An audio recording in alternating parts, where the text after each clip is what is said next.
नमस्कार दोस्तों, आपके अपने चैनल हमारे संस्कार में आपका बहुत बहुत स्वागत है। राम नाम लड्डू है, गोपाल नाम घी, हरि का नाम मिश्री तू घोल घोल पी। राम नाम लड्डू है, गोपाल नाम घी, हरि का नाम मिश्री तू घोल घोल पी। ओम नमो भगवते वासुदेवाय नमः। हरे कृष्णा, राधे राधे। आज हम आपके लिए बृहस्पतिवार की कथा लेकर आए हैं, जिसे कि गुरुवार के नाम से भी जाना जाता है। अगर आप हमारे चैनल पर नए हैं और अभी तक आपने चैनल को सब्सक्राइब नहीं किया है तो प्लीज़ हमारे चैनल को सब्सक्राइब कर लें, वीडियो को लाइक करें, ज़्यादा से ज़्यादा शेयर करें ताकि यह कथा और लोगों तक भी पहुंच सके, उन्हें भी इसके श्रवण का लाभ मिल सके। बेल आइकन को दबाना ना भूलें ताकि हमारी आने वाली वीडियो की जानकारी नोटिफिकेशन के जरिए आपको मिल जाया करे। तो चलिए आज सुनाते हैं बृहस्पतिवार यानी गुरुवार व्रत की संपूर्ण कथा। उससे पहले जान लेते हैं देव गुरु बृहस्पति के बारे में। बृहस्पति देवताओं को सभी देवी देवताओं का गुरु माना गया है, जो कि किसी भी व्यक्ति को ज्ञान और सौभाग्य का वरदान प्रदान करते हैं। ऐसी मान्यता है कि अगर किसी व्यक्ति पर देव गुरु बृहस्पति की कृपा हो जाए तो उसके जीवन में फिर किसी भी बात की, किसी भी सुख की कोई कमी नहीं रहती। हमारे पुराणों के अनुसार बृहस्पति देव को महर्षि अंगिरा का पुत्र बताया गया है।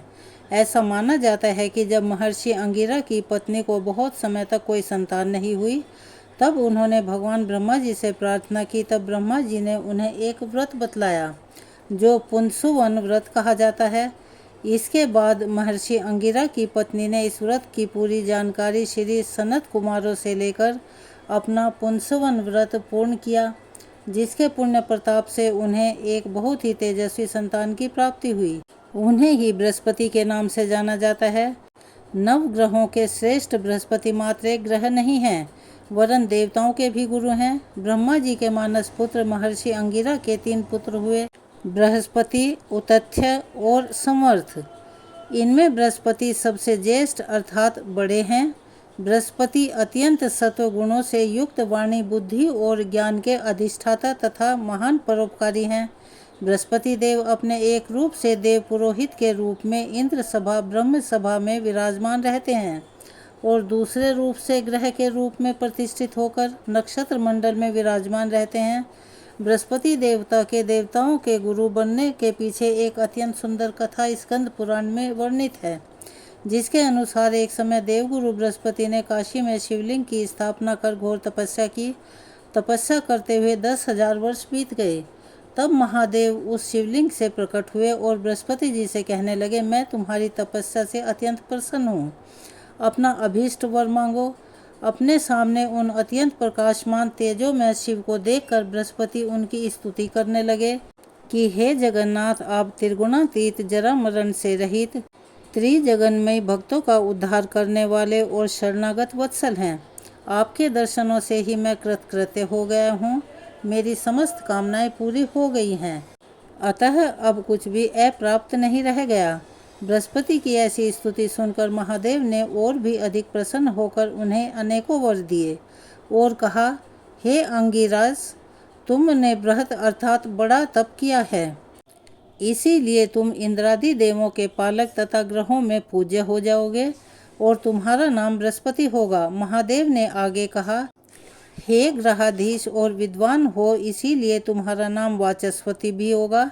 जो प्राणी तुम्हारे द्वारा स्थापित इस बृहस्पति शिवलिंग की आराधना करेगा और तुम्हारे द्वारा की गई स्तुति का पाठ करेगा, उसे मनोवांछित फल प्राप्त होगा तथा ग्रह जनित कोई भी अन्य बाधा उसे पीड़ित नहीं करेगी। इतना कहकर महादेव ने सभी देवताओं को बुलाकर बृहस्पति जी को देवाचार्य तथा देवगुरु के पद पर प्रतिष्ठित कर दिया। अब सुनते हैं बृहस्पतिवार व्रत की कथा। भारतवर्ष में एक प्रतापी और दानी राजा राज्य करता था। वह नित्य गरीबों और ब्राह्मणों की सहायता करता था। यह बात उसकी रानी को अच्छी नहीं लगती थी। वो ना ही गरीबों को दान देती और ना ही भगवान को पूजन करती थी। राजा को भी दान देने से मना किया करती थी। एक दिन राजा शिकार खेलने को वन में गए हुए थे तो रानी महल में अकेली थी। उसी समय बृहस्पति देव साधु के वेश में राजा के महल में भिक्षा के लिए गए और भिक्षा मांगी। रानी ने भिक्षा देने से इनकार कर दिया और कहा, हे साधु महाराज, मैं तो इस दान पुण्य से तंग आ गई हूँ। मेरा पति सारा धन लुटाते रहते हैं। मेरी ऐसी इच्छा है कि हमारा सारा धन नष्ट हो जाए, फिर ना रहेगा बांस और ना बजेगी बांसुरी। साधु ने कहा, देवी तुम तो बड़ी विचित्र हो। धन संतान तो सभी चाहते हैं, पुत्र और लक्ष्मी तो पापी के घर भी होने चाहिए। यदि तुम्हारे पास अधिक धन है तो भूखों को भोजन दो, प्यासों के लिए प्याऊ बनवाओ, मुसाफिरों के लिए धर्मशालाएं खुलवाओ।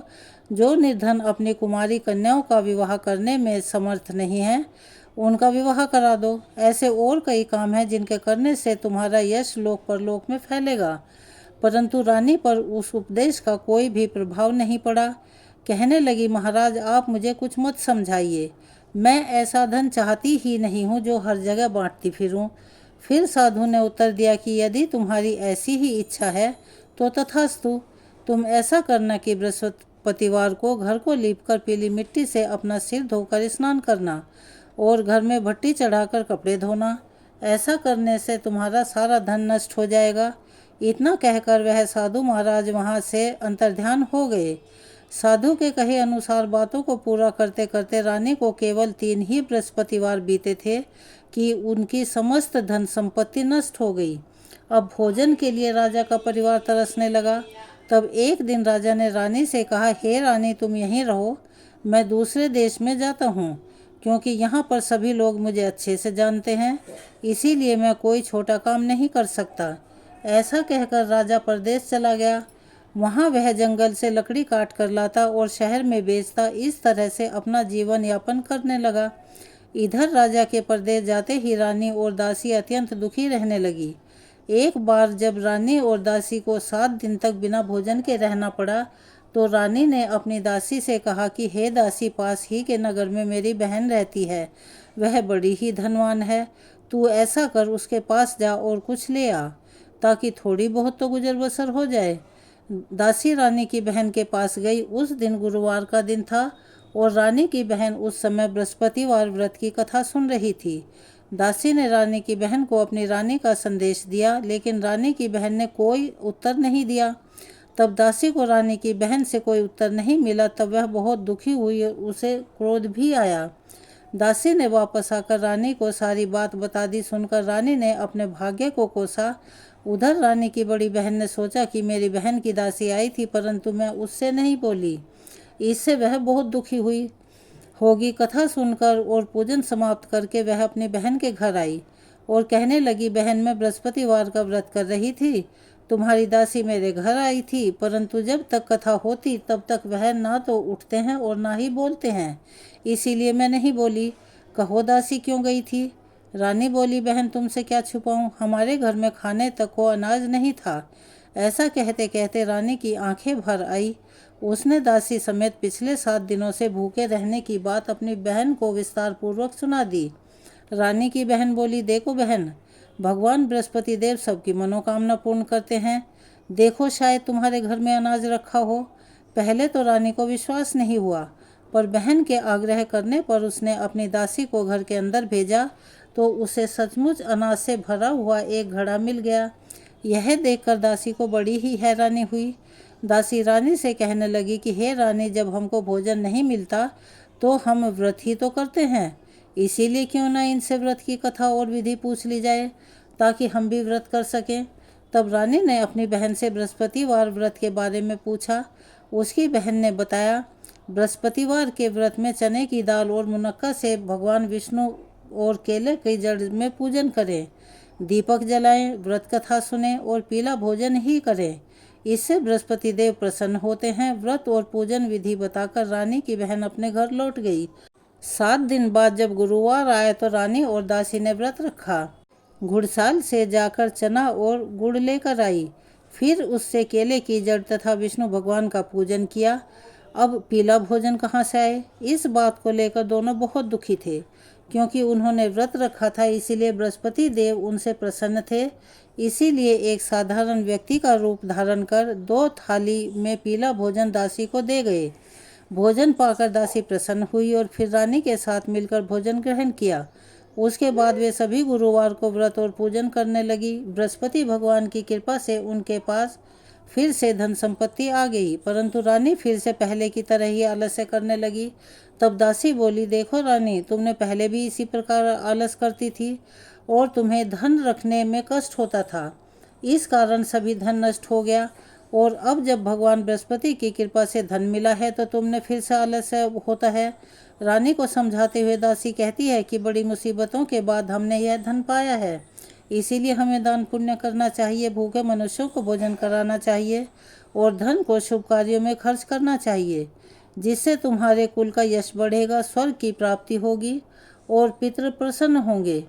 दासी की बात मानकर रानी अपना धन शुभ कार्यों में खर्च करने लगी, जिससे पूरे नगर में उसका यश फैलने लगा। फिर एक दिन रानी और दासी आपस में विचार करने लगी कि ना जाने राजा किस दशा में होंगे, उनकी कोई खोज खबर भी नहीं है।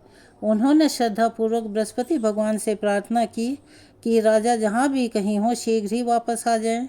उधर राजा एक दिन दुखी होकर जंगल में एक पेड़ के नीचे आसन जमाकर बैठ गया। वह अपनी दशा को याद करके व्याकुल होने लगा। बृहस्पतिवार का दिन था। एकाएक उसने देखा कि निर्जन वन में एक साधु प्रकट हुआ। वह साधु वेश में स्वयं बृहस्पति देवता थे। लकड़हारे के सामने आकर बोले, हे लकड़हारे, सुनसान जंगल में तू चिंता मगन क्यों बैठा है? लकड़हारे ने दोनों हाथ जोड़कर प्रणाम किया और उत्तर दिया, महात्मा जी, आप सब कुछ जानते हैं, मैं क्या कहूँ? यह कहकर वह रोने लगा और साधु को अपनी आत्मकथा सुनाई। महाराज जी ने कहा, तुम्हारी स्त्री ने बृहस्पति के दिन बृहस्पति भगवान का निरादर किया है, जिसके कारण रुष्ट होकर उन्होंने तुम्हारी यह दशा कर दी। अब तुम चिंता दूर करके मेरे कहने पर चलो तो तुम्हारे सभी कष्ट दूर हो जाएंगे और भगवान पहले से भी अधिक धन संपत्ति देंगे। तुम बृहस्पति के दिन कथा किया करो, 2 पैसे के चने मुनक्का लाकर उसका प्रसाद बनाओ और शुद्ध जल से लोटे में शक्कर मिलाकर अमृत तैयार करो। कथा के पश्चात अपने सारे परिवार और सुनने वाले प्रेमियों में अमृत और प्रसाद बांटकर आप भी ग्रहण करो। ऐसा करने से भगवान तुम्हारी सब मनोकामनाएं पूर्ण करेंगे। साधु के ऐसे वचन सुनकर लकड़हारा बोला, हे प्रभु, मुझे लकड़ी बेचकर इतना पैसा नहीं मिलता जिससे भोजन के बाद कुछ बचा सकूं। मैंने रात में अपनी पत्नी को व्याकुल देखा है, मेरे पास कुछ भी नहीं जिससे मैं उसकी खबर मंगा सकूं। साधु ने कहा, हे लकड़हारे, तुम किस बात की चिंता मत करो। बृहस्पति के दिन तुम रोजाना की तरह लकड़ियां लेकर शहर को जाओ, तुमको रोज से 2 गुना धन प्राप्त होगा, जिससे तुम भली भांति भोजन कर लोगे और बृहस्पति देव की पूजा का सामान भी आ जाएगा। जो तुमने बृहस्पतिवार की कहानी के बारे में पूछा है वह इस प्रकार है। प्राचीन काल में एक बहुत ही निर्धन ब्राह्मण था। उसकी कोई संतान नहीं थी। वह नित्य पूजा पाठ करता था, लेकिन उसकी पत्नी ना स्नान करती थी और ना किसी देवता का पूजन किया करती थी। इसी कारण वह ब्राह्मण देवता बहुत दुखी रहते थे। भगवान की कृपा से ब्राह्मण के यहाँ एक कन्या उत्पन्न हुई। कन्या जैसे जैसे बड़ी होने लगी, प्रातः स्नान करके वह भगवान विष्णु का जप करती, बृहस्पतिवार का व्रत करने लगी। पूजा पाठ समाप्त कर पाठशाला जाती तो अपनी मुट्ठी में जौ भर कर ले जाती और पाठशाला के मार्ग में डालती जाती। लौटते समय वही जौ सोने के हो जाते तो उनको बिनकर घर ले आती। एक दिन बालिका सूप में उस सोने के जौ को फटक कर साफ कर रही थी। तभी उसकी माँ ने देख लिया और कहा कि हे बेटी, सोने के जौ को फटकने के लिए सोने का सूप भी तो होना चाहिए। दूसरे दिन गुरुवार था। उस कन्या ने व्रत रखा और बृहस्पति देव से सोने का सूप देने की प्रार्थना की। बृहस्पति देव ने उसकी प्रार्थना स्वीकार कर ली। रोजाना की तरह वह कन्या जौ फैलाती हुई पाठशाला चली गई। पाठशाला से लौटते हुए जब वह जौ बीन रही थी तो बृहस्पति देव की कृपा से उसे सोने का सूप भी मिल गया। उसे वह घर ले आई और उससे जौ साफ करने लगी, परंतु उसकी माँ का वही ढंग रहा। एक दिन की बात है, कन्या सोने के सूप में जब जौ साफ कर रही थी, उसी समय उस नगर का राजकुमार वहां से निकला। कन्या के रूप में कार्य करते हुए देखकर उस पर मोहित हो गया। राजमहल आकर वह भोजन और जल त्याग कर उदास होकर लेट गया। राजा को जब राजकुमार द्वारा अन्न जल त्यागने का समाचार पता चला तो वह अपने मंत्रियों के साथ अपने पुत्र के पास गया और कारण पूछा। राजकुमार ने राजा को उस लड़की के घर का पता भी बता दिया। मंत्री उस लड़की के घर गया। मंत्री ने ब्राह्मण के सामने राजा की ओर से निवेदन किया। कुछ ही दिन बाद ब्राह्मण की कन्या का विवाह राजकुमार के साथ संपन्न हो गया। इधर कन्या के घर से जाते ही ब्राह्मण देवता के घर में पहले की तरह गरीबी का निवास हो गया। एक दिन दुखी होकर वह ब्राह्मण अपनी पुत्री से मिलने गया और ने पिता की अवस्था को देखा और अपनी माँ का हाल पूछा। ब्राह्मण ने सभी हाल कह सुनाया। तब कन्या ने बहुत सारा धन देकर अपने पिता को विदा कर दिया, लेकिन कुछ दिन बाद फिर वही हाल हो गया। ब्राह्मण फिर अपनी कन्या के पास गया और सभी हाल कहा तो पुत्री बोली, हे पिताजी, आप माताजी को यहाँ लिवा लाओ, मैं उन्हें वह विधि बता दूंगी जिससे गरीबी दूर हो जाए। ब्राह्मण देवता अपनी पत्नी को साथ लेकर अपनी पुत्री के पास राजमहल पहुँचे तो पुत्री अपनी माँ को समझाने लगी, माँ तुम प्रातः काल स्नान आदि करके विष्णु भगवान का पूजन करो तो सब दरिद्रता दूर हो जाएगी। परंतु उसकी माँ ने उसकी एक भी बात नहीं मानी। वह प्रातः काल उठकर अपनी पुत्री की बची हुई झूठन को खा लेती थी। एक दिन उसकी पुत्री को बहुत गुस्सा आया। उसने अपनी माँ को एक कोठरी में बंद कर दिया। प्रातः उसे स्नान आदि करा के पूजा पाठ करवाया तो उसकी माँ की बुद्धि ठीक हो गई। इसके बाद वह नियम से पूजा पाठ करने लगी और प्रत्येक बृहस्पतिवार को व्रत करने लगी। इस व्रत के प्रभाव से मृत्यु के बाद वह स्वर्ग को गई। वह ब्राह्मण भी सुखपूर्वक इस लोक का सुख भोग कर स्वर्ग को प्राप्त हुआ। इतना कहकर साधु अंतर ध्यान हो गए। धीरे धीरे समय बीतने पर फिर वही बृहस्पतिवार का दिन आया। लकड़हारा जंगल से लकड़ी काटकर किसी शहर में बेचने गया। उसे उस दिन और दिन से अधिक पैसा मिला। राजा ने चना गुड़ आदि लाकर गुरुवार का व्रत किया। उस दिन से उसके सभी क्लेश दूर हुए। परंतु जब दोबारा गुरुवार का दिन आया तो बृहस्पतिवार का व्रत करना भूल गया। इस कारण बृहस्पति भगवान उससे नाराज हो गए। उस दिन उस नगर के राजा ने विशाल यज्ञ का आयोजन किया था और शहर में यह घोषणा करती थी, कोई भी मनुष्य आज अपने घर में भोजन न बनाए और न आग जलाए। समस्त जनता मेरे यहाँ भोजन करने आए। इस आज्ञा को जो न मानेगा उसे फांसी की सजा दी जाएगी। इस तरह की घोषणा संपूर्ण नगर में करवा दी गई। राजा की आज्ञा अनुसार शहर के सभी लोग भोजन करने गए, लेकिन लकड़हारा कुछ देर से पहुंचा, इसीलिए राजा उसको अपने साथ घर लिवा ले गए और ले जाकर भोजन करा रहे थे तो रानी की दृष्टि उस खूंटी पर पड़ी जिस पर उसका हार लटका हुआ था। वह वहां पर दिखाई नहीं दिया तो रानी ने निश्चय किया कि मेरा हार इसी मनुष्य ने चुरा लिया है। उसी समय सिपाहियों को बुलाकर उसको कारागार में डलवा दिया। जब लकड़हारा कारागार में पड़ गया तो बहुत दुखी होकर विचार करने लगा कि ना जाने कौन से पूर्व जन्म के कर्म से मुझे यह दारुण दुख प्राप्त हुआ है। और उसी साधु को याद करने लगा कि जो जंगल में मिला था। उसी समय तत्काल बृहस्पति देव साधु के रूप में प्रकट हुए और उसकी दशा को देखकर कहने लगे, अरे मूर्ख, तूने बृहस्पति देव की कथा नहीं करी, इस कारण तुझे यह दुख प्राप्त हुआ है। अब चिंता मत कर, बृहस्पतिवार के दिन कारागार के दरवाजे पर तुझे 4 पैसे पड़े हुए मिलेंगे। उनसे तू बृहस्पति देव की पूजा करना, तेरे सभी कष्ट दूर हो जाएंगे। बृहस्पति के दिन उसे 4 पैसे मिले। लकड़हारे ने कथा कही। उसी रात को बृहस्पति देव ने उस नगर के राजा को स्वप्न में कहा, हे राजा, तुमने जिस आदमी को कारागार में बंद कर दिया है वह निर्दोष है, वह राजा है, उसे छोड़ देना। रानी का हार उसी खूंटी पर लटका है। अगर तू ऐसा नहीं करेगा तो मैं तेरे राज्य को नष्ट कर दूंगा। इस तरह रात के स्वप्न को देखकर राजा प्रातःकाल उठा और खूंटी पर हार देकर लकड़हारे को बुलाकर क्षमा मांगी और लकड़हारे को योग्य सुंदर वस्त्र आभूषण देकर विदा कर दिया। बृहस्पति देव की आज्ञा अनुसार लकड़हारा जब अपने नगर को चल दिया तब राजा अपने नगर के निकट पहुंचा तो उसे बड़ा ही आश्चर्य हुआ। नगर में पहले से अधिक बाग, तालाब, कुएं तथा बहुत सी धर्मशाला, मंदिर आदि बन गई थी। राजा ने पूछा, यह किसका बाग है और धर्मशाला है? तब नगर के सब लोग कहने लगे, यह सब रानी और बांदी के हैं। तो राजा को आश्चर्य हुआ और गुस्सा भी आया।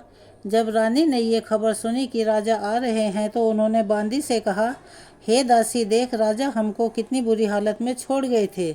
हमारी ऐसी हालत देखकर वह लौट ना जाएं, इसीलिए तू दरवाजे पर खड़ी हो जा।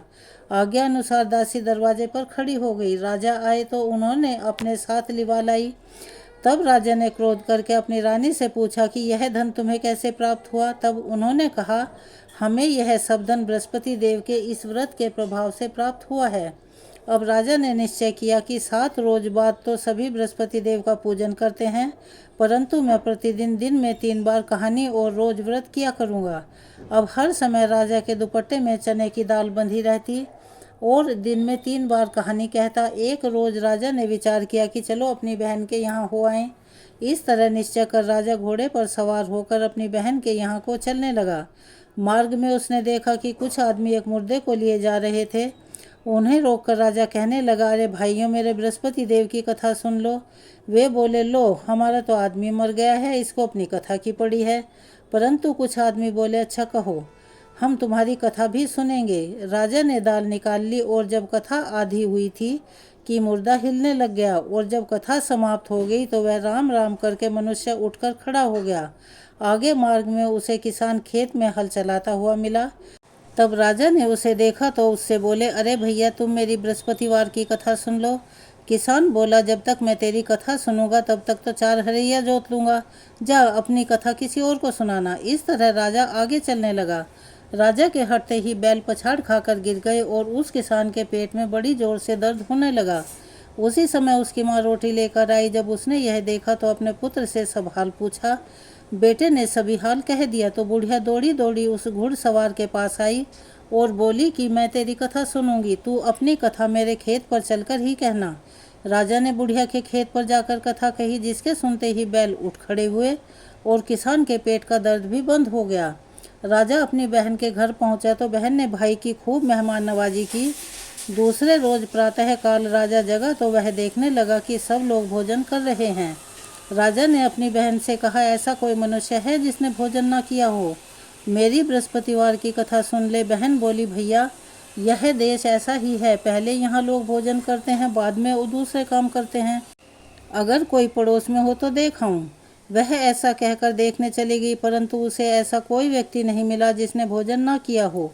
अतः वह एक कुम्हार के घर गई जिसका लड़का बीमार था। उसे मालूम था कि उनके यहाँ 3 रोज से किसी ने भोजन नहीं किया है। रानी ने अपने भाई की कथा सुनने के लिए कुम्हार से कहा। वह एकदम तैयार हो गया। राजा ने जाकर बृहस्पतिवार की कथा कही, जिसको सुनकर उसका लड़का ठीक हो गया। अब तो राजा की प्रशंसा होने लगी। एक दिन राजा ने अपनी बहन से कहा, बहन, अब हमें अपने घर को जाएंगे, तुम भी तैयार हो जाओ। राजा की बहन ने अपनी सास से कहा। सास ने कहा, हाँ, चली जा, परंतु अपने लड़कों को मत ले जाना, क्योंकि तेरे भाई के कोई संतान नहीं है। बहन ने अपने भैया से कहा, भैया, मैं तो चलूँगी, पर कोई बालक नहीं जाएगा। राजा फिर बोला, जब कोई बालक ही नहीं जाएगा तो तू भी जाकर क्या करेगी? बड़े दुखी मन से राजा अपने नगर को वापस लौट आया। राजा ने अपनी रानी से कहा, हम निर्वंश राजा हैं, हमारा मुँह देखने का भी धर्म नहीं है और कुछ भोजन आदि नहीं किया। रानी बोली, हे प्रभु, बृहस्पति देव ने हमें सब कुछ दिया है, वह हमें संतान अवश्य देंगे। उसी रात को बृहस्पति देव ने राजा से स्वप्न में कहा, हे राजा, उठ, सभी सोच त्याग दे, तेरी रानी गर्भ से है। राजा को यह बात सुनकर बड़ी खुशी हुई। 9 महीने में उसके गर्भ से एक सुंदर पुत्र पैदा हुआ। तब राजा बोला, हे रानी, स्त्री के बिना भोजन के रह सकती है, पर बिना कहे नहीं रह सकती। जब मेरी बहन आए तब तुम उससे कुछ भी मत कहना। रानी ने सुनकर हाँ तो कर दिया। जब राजा की बहन ने यह शुभ समाचार सुना तो वह बहुत खुश हुई और बधाई लेकर अपने भाई के यहाँ आई। तभी रानी ने कहा, घोड़ा चढ़कर तो नहीं आई, गधा चढ़ी आई। राजा की बहन बोली, भाभी, मैं इस प्रकार ना कहती तो तुम्हें संतान कैसे मिलती? बृहस्पति देव ऐसे ही हैं, जैसे जिसकी मन में कामनाएं हैं सभी को पूर्ण करते हैं। जो सद्भावना पूर्वक बृहस्पतिवार का व्रत करता है और कथा पढ़ता है, सुनता है अथवा दूसरों को सुनाता है या उसके सुनकर हुंकारे भरता है, बृहस्पति देव उनकी सभी मनोकामनाएं पूर्ण करते हैं। तो चलिए इसी बात पर मेरे साथ एक बार बोलिए, बृहस्पति भगवान की जय। यह थी हमारी आज की कहानी। आपको कैसी लगी कमेंट्स बॉक्स में अपनी राय ज़रूर बताएं। अगर आप हमारे चैनल पर नए हैं और अभी तक चैनल को सब्सक्राइब नहीं किया है तो प्लीज़ चैनल को सब्सक्राइब कर लें। वीडियो को लाइक करें, ज़्यादा से ज़्यादा शेयर करें ताकि यह कथा दूसरे लोग भी सुन सकें और इसका लाभ प्राप्त कर सकें। बेल आइकन को दबाना ना भूलें ताकि हमारी आने वाली वीडियो की जानकारी आपको मिल जाए।